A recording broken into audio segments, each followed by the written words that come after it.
પણ સાહેબ જીવનમાં બને છો. એક અબજોપતિની BMW ગાડી પાર્કિંગ લોટમાં પાર્ક કરેલી અને ગરીબનો છોકરો જોઈ ગયો. 5 વર્ષની ઉંમર, જેના ઘરમાં પોતાની માલિકીની સાયકલ નહોતી, એવો છોકરો. એ BMW જોઈને રાજી બહુ થયો.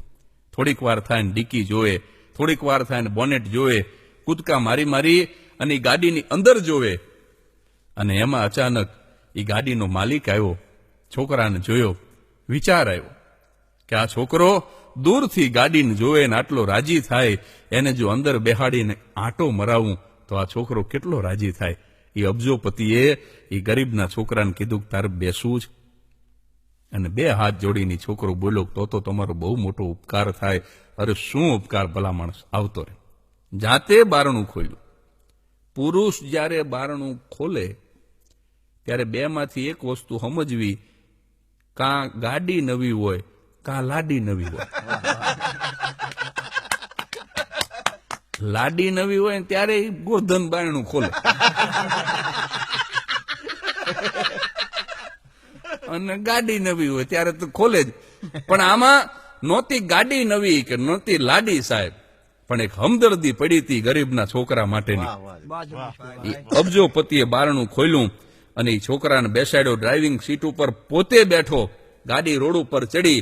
ગાડી ચલાવતા ચલાવતા એ અમીર માણસ ગરીબના છોકરાને પૂછે છે કે તને કેવું લાગે છે?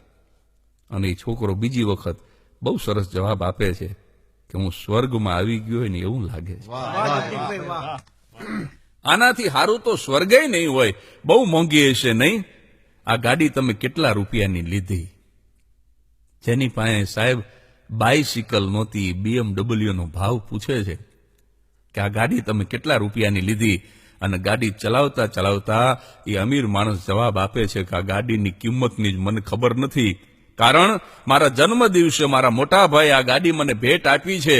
આ ગાડી હું લેવા નથી ગયો, એટલે આ ગાડીની કિંમતની મને ખબર નથી. પણ એ છોકરા, તને મોટા થઈ અને મારા જેવો માણસ થવું ગમશે ને? કે જેને આવી મોંઘી ગાડી તો માણસો ઇનામમાં આપે, ભેટ આપે. અને અબજોપતિનો સવાલ ગરીબના છોકરાના કાન સુધી પહોંચે ન પહોંચે, અને એના મોઢામાંથી જવાબ નીકળ્યો ના. ના શબ્દ કાને પડ્યો. ગાડીને બ્રેક લાગી ગઈ. રોડ ઉપર ઉભી રહી ગઈ ગાડી. કે તારી કાંઈ સાંભળવામાં ભૂલ તો નથી થતી ને? તને મોટા થઈને મારા જેવો માણસ થવું ન ગમે કે ન ગમે?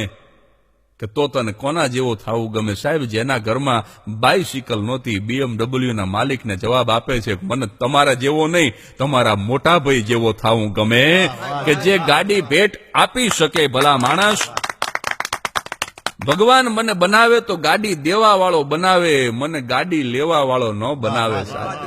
કારણ કે નથી લેવામાં કઈ ગૌરવ, એ બધા ભિક્ષાના પ્રકારો છે. કોઈ પણ સ્વરૂપે તમે કાંઈ પણ સ્વીકારો, એ ભિક્ષા છે.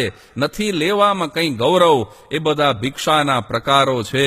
તું કોઈને આપનારો થા, તું દુઃખોને કાપનારો થા.